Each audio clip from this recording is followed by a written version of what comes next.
喺珠海想要買樓，但係咧預算又唔多，又想住得舒服，又想配套齊全，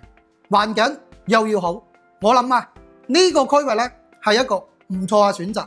尤其係預算咧喺80萬到85萬嘅朋友，可以認真咁睇一下。首先呢度啊有我哋珠海最出名嘅華發商都同埋市民嘅藝術中心、檔案館、圖書館，包括仲有政府嘅服務中心，仲有一啲公辦嘅優質學校，公園啊就更加係多到不得了啦。住喺呢度啊2公里嘅範圍內咧，你嘅衣食住行通通可以滿足晒。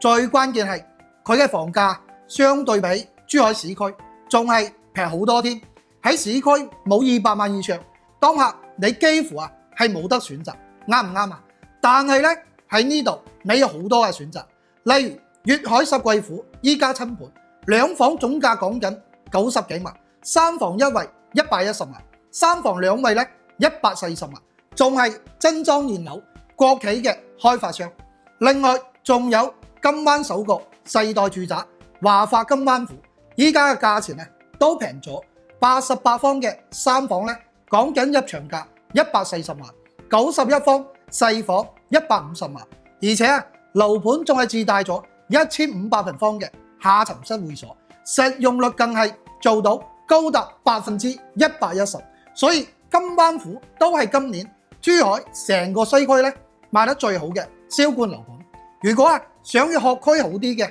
仲有亨格芳鄰都可以選擇。所以無論你係剛需定係改善，還係話想要買嚟度假養老，航空新城目前嘅配套啊都可以覆蓋到。特別係覺得上車珠海市區壓力大，又唔想選擇斗門同埋金灣呢啲環境差嘅地方咧，可能航空新城會係你一個唔錯嘅選擇。如果啊對航空新城有興趣了解嘅朋友咧，我呢度有一份成個航空新城嘅樓盤資料最新匯總，仲有呢個全景航拍嘅 VR， 你可以攞翻去研究一下。有需要嘅朋友咧，可以喺評論區留低航空新城4個字，我喺後台發俾你。